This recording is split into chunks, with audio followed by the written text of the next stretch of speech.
નમસ્કાર વિદ્યાર્થી મિત્રો, સ્વાગત છે આપ સૌનું વિદ્યાકુલ ગુજરાતી ચેનલની અંદર.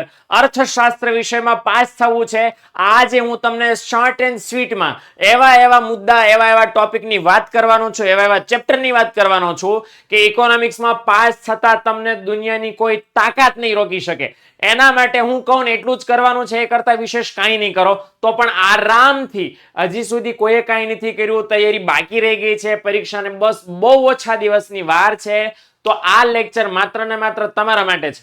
અર્થશાસ્ત્રમાં પાસ થવું છે ને, આ હું તમને જેટલા ચેપ્ટરના જેટલા મુદ્દા કહું છું એટલા કરી નાખજો, એટલે ફોર શ્યોર ગેરંટી સાથે તમને કહું છું ઇકોનોમિક્સમાં 33 માર્ક્સ લાવવા સહેલા છે જ, અને પાસ થવું સહેલું છે, નપાસ થવું અઘરું છે. તો ખાસ ફટાફટ જાણી લો. અહીંયા 11 ચેપ્ટર છે ટોટલ. 11 ચેપ્ટરમાંથી મોસ્ટ આઈએમપી કયા છે, કયા કરવા જેવા છે? સૌથી પહેલા ચેપ્ટર નંબર 1 કરવા જેવું. ચાલો ચેપ્ટર નંબર 1 ની અંદર શું કરવાનું છે?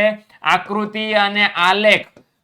આ ભૂલ્યા વગર થવા જોઈએ. ચાલો આકૃતિ અને આલેખ થઈ ગયા. ડેટા સીડી નામની ટૂંક નોંધ છે, જેનો કોમ્પેક્ટ ડિસ્ક તરીકે પણ ઓળખાય છે, અને કમ્પ્યુટર ટેકનોલોજી કરી નાખવાની છે.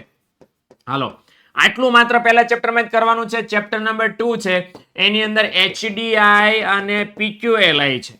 આના ત્રણેયના ઘટકો તમારે ખાસમ ખાસ તૈયાર કરવાના છે. એચડીઆઈ પીક્યુએલઆઈ ના ઘટકો તમારે કરવાના છે, અને આર્થિક વિકાસના લક્ષણો છે એ ખાસ તમારે બીજા ચેપ્ટરમાંથી પાકા કરવાના છે. ઓકે, હાલો ત્યાર પછી ચલો આ બે ચેપ્ટરનું તો કામ થઈ ગયું છે. ચેપ્ટર નંબર 3 ની વાત કરું. ચલો બધા ચેપ્ટર તમને નથી કહેવાનું, જે ચેપ્ટર સૌથી મોસ્ટ આઈએમપી અગત્યના છે એ ચેપ્ટરના અમુક સિલેક્ટેડ મુદ્દા જ હું તમને કહું છું, એટલે ખાસ તમને પરીક્ષામાં ઉપયોગી બનવાના છે. ચેપ્ટર નંબર 3 ની વાત કરો. આમ તો ચેપ્ટર નંબર 3 આખું કરી નાખવાનું છે, સાવ સહેલું છે. એક પણ આંકડો એવો નથી જે તમને ટ્રબલ કરે, મુશ્કેલીમાં મૂકે. ત્રીજું ચેપ્ટર સાવ ઈઝી છે. 10 માર્કનું છે ત્રીજું ચેપ્ટર.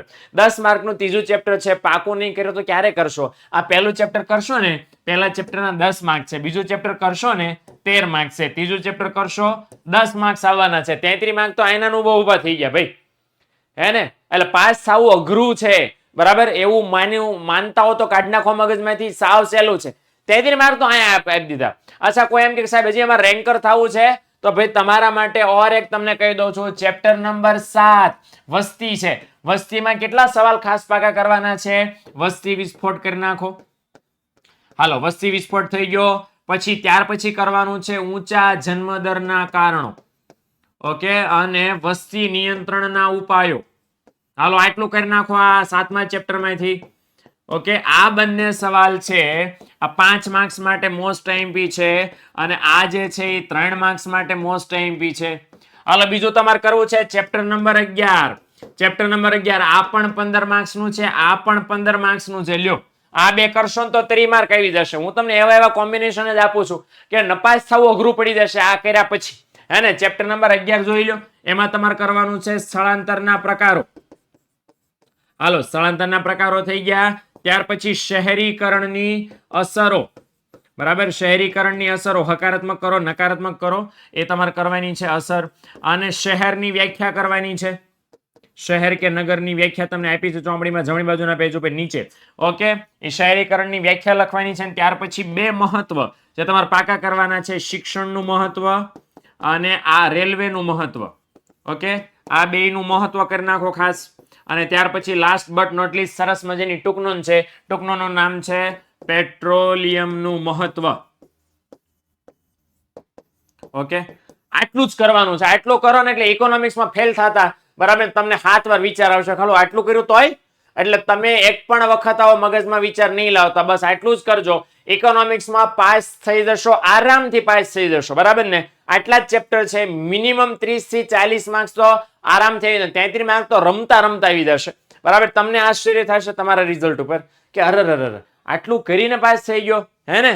એટલે આટલા જ ઓછા ચેપ્ટર છે. મેં ઓલરેડી તમને 5 જ ચેપ્ટર આપ્યા છે. યાદ રાખજો કયા ચેપ્ટર કરી નાખો ફટાફટ. પહેલું, બીજું, ત્રીજું. આ કર્યું છે 7મું અને 11મું. 5 ચેપ્ટર કરશો. એના આટલા મુદ્દા છે તમારે ખાસમ ખાસ મિત્રો કરવાના છે. મોસ્ટ ઓફ જે મેં તમને કીધા છે 3 માર્ક વાળા, 5 માર્ક્સ વાળા છે. આ બધું ચેપ્ટર નંબર 1 માંથી આ જે કીધો છે એ 2 અથવા 3 માર્ક્સમાં પૂછાઈ શકે એવો છે.